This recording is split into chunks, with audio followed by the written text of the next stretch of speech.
leur rôle en vue du maintien de la paix, de la quiétude sociale et de la cohabitation pacifique. 4. Aux parents d'assurer pleinement leur rôle d'éducateur conformément aux principes islamiques qui nous enseignent ceci.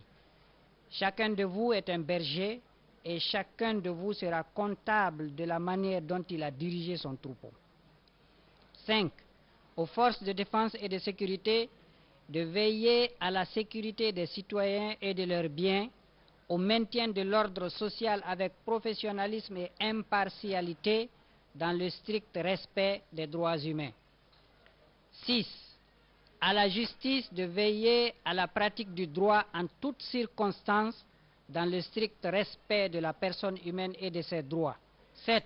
Aux médias d'observer le professionnalisme requis dans l'information des citoyens, d'éviter des propos incendiaires de nature à fragiliser le tissu social. 8.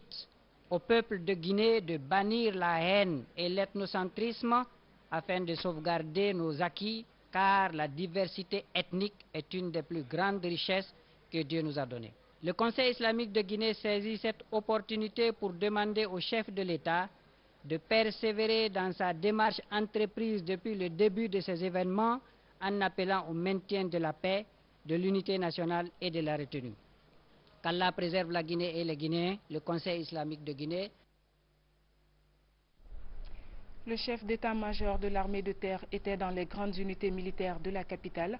Colonel Fita a exhorté les forces de défense à la vigilance et au respect des institutions républicaines. Reportage Sergent Lamine Sanakamara.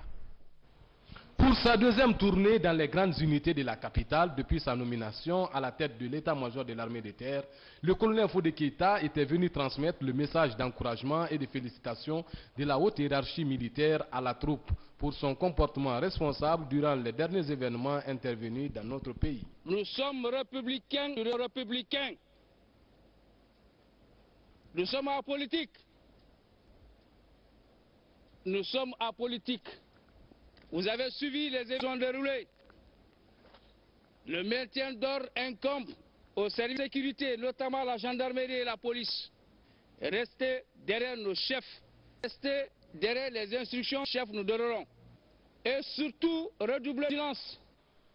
Le même message a été répercuté au bataillon du quartier général par son adjoint. L'occasion a été mise à profit par le chef d'état-major de l'armée de terre pour visiter le bataillon spécial des blindés, des troupes aéroportées, le groupement d'artillerie et l'infirmerie du camp Alpha Yaya Diallo. Le GOA, groupe organisé des hommes, lance un appel au calme pour préserver le climat des affaires. Dans une déclaration, Mohamed Abdallah Chérif, président du GOA, invite les acteurs politiques au dialogue afin de trouver une solution à la crise. Il est au micro de Mikini Moussa Kamara. Le GOA note l'urgence d'interpeller l'ensemble des institutions républicaines ainsi que les différents secteurs actifs de la nation en vue de l'avènement d'un climat de paix, de sérénité dans notre pays.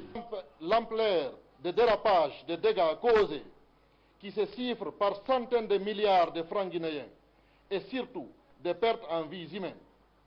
En plus, le plus souvent innocents, le dément d'esprit partisan, l'agrandissement des fissures sociales, tendant à devenir de véritables fossés, risquent de perturber profondément notre pays. Si l'on y prend garde, la sincérité avec responsabilité et honnêteté. Le GOA présente ses condoléances les plus attristées aux familles éplorées et prie le bon Dieu d'accorder le paradis à l'illustre frère disparu. Il invite humblement les populations au calme, à la sérénité. Et puis ce communiqué du gouvernorat de la ville de Conakry. Le gouverneur de la ville de Conakry, président du conseil de ville, président de la commission régionale de sécurité, remercie les populations de la ville de Conakry pour le calme et la nuit observée ces dernières 24 heures. S'incline pieusement devant la mémoire des victimes de risques malheureux que notre capitale a connus, compatit également à la douleur des blessés et leur souhaite prompt rétablissement. Les pertes matérielles et financières subies par certains citoyens, particulièrement par les opérateurs économiques, sont au détriment de tout le peuple. Remercie les forces pour leur courage, leur abnégation et leur professionnalisme dont elles ont fait preuve dans la gestion d'un tel événement. Le gouverneur de la ville de Conakry se joint à l'appel lancé par le chef de l'État, père de la nation, le gouvernement, les chefs religieux, la société civile pour que la paix, la sérénité, la cohésion sociale se renforcent dans notre capitale.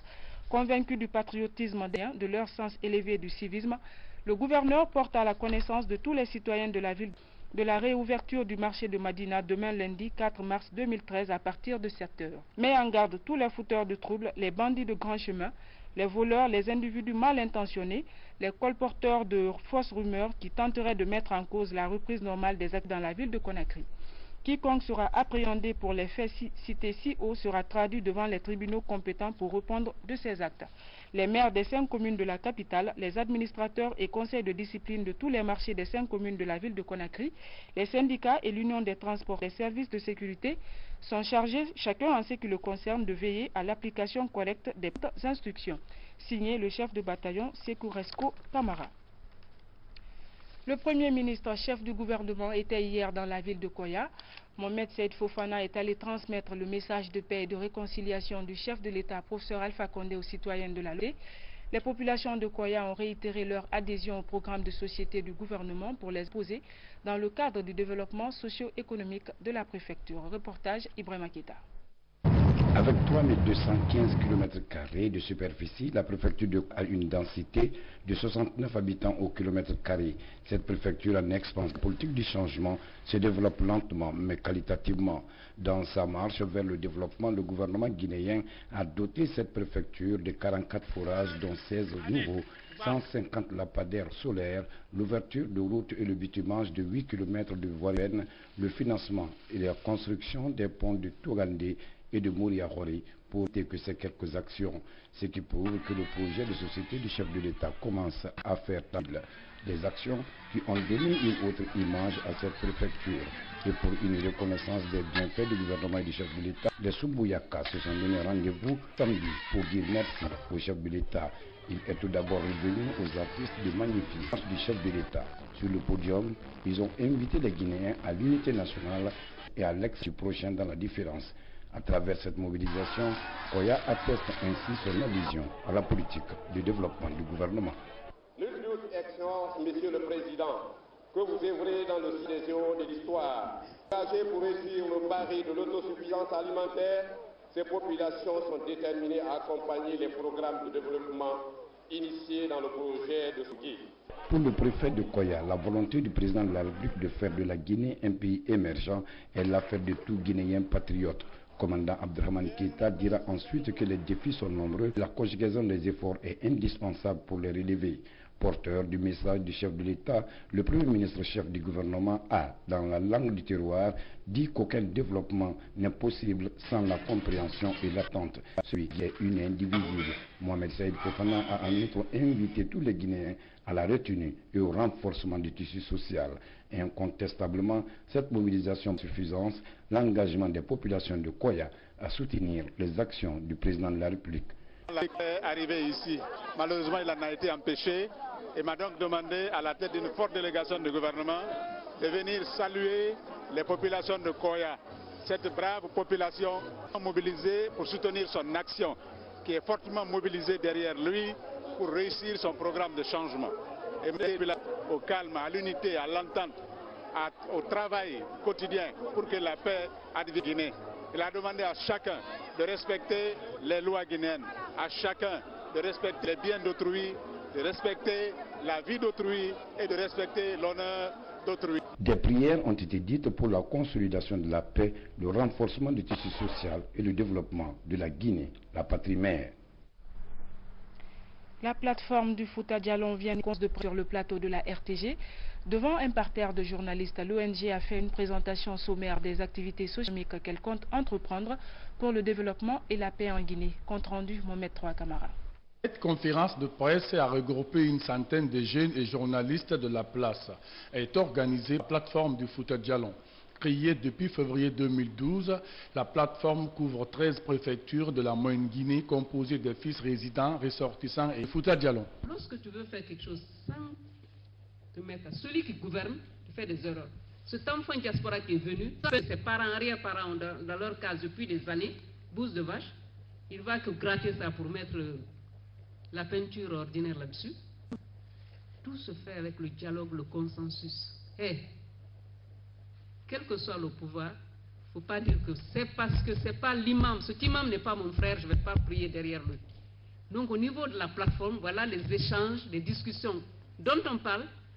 Chacun travaille pour soi-même. Si tu dis que ce n'est pas ton frère l'imam, tu ne vas pas prier, tu rates toutes les prières de la journée. Une vidéo a permis aux invités d'apprécier les activités socio-économiques de ces contrées et leur situation géographique. La déclamation de l'accès sur la paix et la concorde a bouclé cette retrouvaille à la RTG Coloma. Mon cher pays, la Guinée, la plateforme de concertation sociopolitique et économique pour le développement étant très soucieuse de ton développement sociopolitique, voudrait encore... Les cadres de l'administration et des forces de défense et de sécurité de la moyenne en conclave à la baie. La rencontre a permis aux participants d'échanger sur les acquis et les faiblesses du contrôle civil. C'est une initiative du Programme des Nations Unies pour le développement PNUD. Reportage Falilou Diallo. Rapprocher les forces de défense et de sécurité, les acteurs du contrôle civil et démographique de ce secteur, c'est l'objectif de ce projet initié par le Programme des Nations Unies pour le développement. C'est ainsi qu'il mobilise les concernés dans cette première phase des régions de Kindia, Mamou et Labé. Former et sensibiliser les autorités administratives, le commandement militaire et paramilitaire, responsables de la société civile sur la démarche du projet, à savoir l'esprit du contrôle civil et démocratique des forces de défense et de sécurité. Autorités administratives au niveau régional, préfectoral et communal et autres acteurs de la société civile, y compris les organisations, les masses médias et le monde académique. Les principaux acteurs, eux, ont déjà adhéré à la démarche et comptent jouer leur rôle et assurer des fonctions de contrôle civil et démocratique des forces et de sécurité. Les premières réformes, c'était de sortir la milice et de ramener l'armée dans ses statuts, la gendarmerie et la police. Au cours de cette rencontre de l'AB, les panélistes ont échangé pour mieux comprendre leur rôle et responsabilités dans le processus de contrôle civil et démocratique.